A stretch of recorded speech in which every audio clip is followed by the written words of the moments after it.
57 53 ಬೆಲ್ದಾಳೆ ಅಲ್ಲಲ್ಲ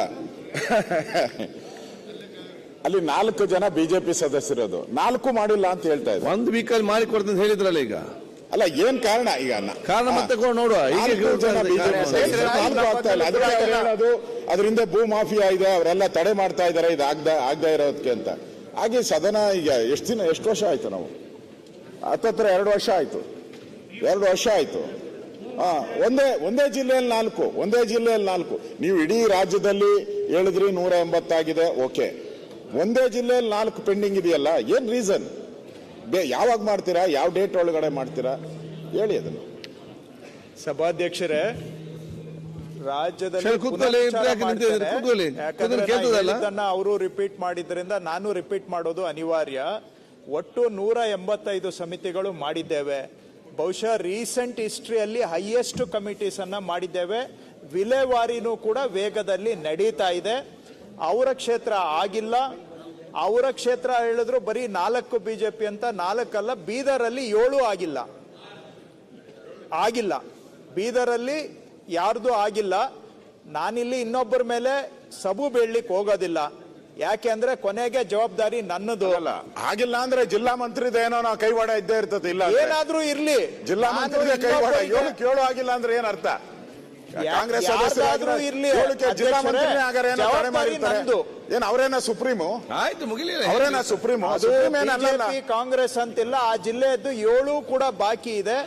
ಇಡೀ ರಾಜ್ಯದಲ್ಲಿ 13 ಬಾಕಿ ಇದೆ.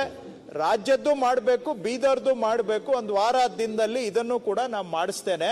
ಎರಡನೇದು, ಅವರು ನೋಡಿ, ಒಂದು ತಮ್ಗೆ ಸದನದ ಮುಖಾಂತರ ಹೇಳ್ತಾ ಇದ್ದೇನೆ, ಅವರು ಫಾರ್ಮ್ 53 ಅಥವಾ 57 ಅಲ್ಲಿ ಅರ್ಜಿ ಹಾಕಿ ಸಾಗುವಳಿ ಮಾಡ್ತಾ ಇದ್ರೆ ಅವರನ್ನ ಏತನ್ಮಧ್ಯೆ ಅರ್ಜಿ ಇತ್ಯರ್ಥ ಆಗೋದಕ್ಕೆ ಮೊದಲು ಅಲ್ಲಿ ಒಕ್ಕಲೆಬ್ಬಿಸ್ಲಿಕ್ಕೆ ಬರೋದಿಲ್ಲ, ಮಾಡಬಾರ್ದು. ಹಾಗೂ ಅವರು ಅರ್ಜಿ ಹಾಕಿರೋ ಕಡೆ ಅವರು ಬೆಳೆ ತೆಗೆದುಕೊಳ್ಳೋದಕ್ಕೂ ಕೂಡ ಅಡ್ಡಿಪಡಿಸಬಾರದು ಅರ್ಜಿ ಇತ್ಯರ್ಥ ಆಗುವವರೆಗೆ. ಅರ್ಜಿ ಇತ್ಯರ್ಥ ಆದ್ಮೇಲೆ ಏನು ಅಂತ ತೀರ್ಮಾನ ಆಗಿದೆ ಅದರ ಪ್ರಕಾರ ಅದಾಗುತ್ತೆ. ಸಭಾಧ್ಯಕ್ಷರೇ, ಅರ್ಜಿ ಇತ್ಯರ್ಥ ಆಗದೆ ಅವರನ್ನ ಖಾಲಿ ಮಾಡಿಸುವಂತಹದ್ದು ತಪ್ಪು. ಅಂತದೇನಾದ್ರೂ ಇದ್ರೆ ನಾನು ಅಧಿಕಾರಿಗಳಿಗೆ ಸುಮಾರು 20 ವರ್ಷ ಆಯ್ತು ಅಧ್ಯಕ್ಷರೇ, ಒಂದು ಸಭೆ ಬಗರುಕುಂ ಕಮಿಟಿಯ ಮೀಟಿಂಗ್ ಆಗಿಲ್ಲ ಅಧ್ಯಕ್ಷರೇ. ಮಂತ್ರಿಜವರಿಗೆ ಆಯ್ತು ಹೇಳಿದ್ರಲ್ಲ, 20 ವರ್ಷ ಆಯ್ತು. ಎಷ್ಟು ದಿನದಲ್ಲಿ ಮಾಡ್ತಾರಂತೆ ಸಭೆಗೆ? ಒಂದು ಮಾನ್ಯ ಮಂತ್ರಿಜಿಯವರು ಸಭೆಗೆ ಒಂದು ಉತ್ತರ ಕೊಡ್ಲಿ ಅಂತ ಸಭಾಧ್ಯಕ್ಷರು ಮಾಡಿದ್ದಾರೆ. ಸುರೇಶ್ ಕೊಡ್ಬೇಕು ದಯಮಾಡಿ. ನೀವು ಏನಾಗಿದೆ, ಮೆಂಬರ್ಸ್ ನಾವು ಎಲ್ಲ ವಿಎಗಳ ಜೊತೆ ನಾವು ಸ್ಪಾಟ್ಗೆ ಹೋಗ್ಬೇಕು ಅಂತಾರೆ. ಇವೆಲ್ಲ ಏನಾಗ್ತದೆ, ಅಲ್ಲಿ ಕಾಂಟ್ರವರ್ಸಿ ಇರ್ತದೆ. ಯಾವುದು ತನಿಖೆ ಆಗ್ಬೇಕು ಅಂತದಕ್ಕೆ ಹೋದ್ರೆ ಸೂಕ್ತ. ಇದಕ್ಕೆಲ್ಲ ಒಂದು ನಿಯಮಗಳನ್ನ ದಯಮಾಡಿ ನೀವು ಒಂದು ಮಾಡ್ಬಿಟ್ಟು ನಮಗೆ ಕಳಿಸ್ಬೇಕು ಅಂತ ತಮ್ಮನ್ನ ಒತ್ತಾಯ ಮಾಡ್ತೀನಿ.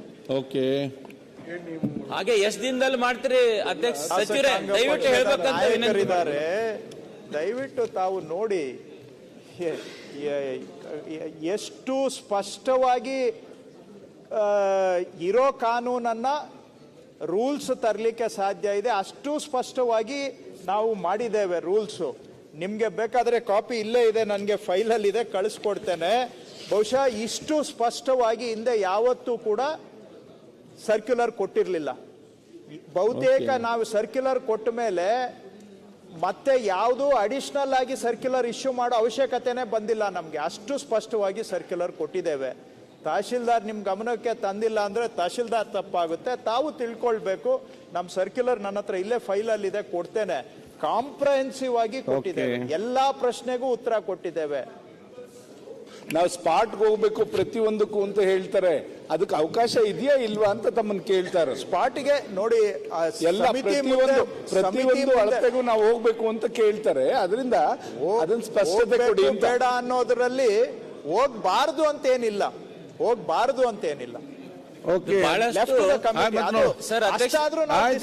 ಅಧ್ಯಕ್ಷರಲ್ಲ, ಕೊನೆ ಬಹಳಷ್ಟು ಮಂತ್ರಿಜಿಯವರು ರೆವಲ್ಯೂಷನ್ ತರ್ತಾ ಇದಾರೆ ಈ ಒಂದು ಮಿನಿಸ್ಟ್ರಿಯಲ್. ಆಯ್ತಪ್ಪ, ನಿಮ್ಮ ಸರ್ಟಿಫಿಕೇಟ್ ಯಾರಿಗೂ ಬೇಡ, ಕೂತ್ಕೊಳ್ಳಿ. ನೆಕ್ಸ್ಟ್ ಚೆನ್ನಾಗಿ ಕೆಲಸ ಮಾಡಿ. ಅನ್ಯಾಯ ಆಗ್ತಾ ಇದೆ. ಸರಿ, ಓಕೆ. ನಾಗರಾಜ್ BM.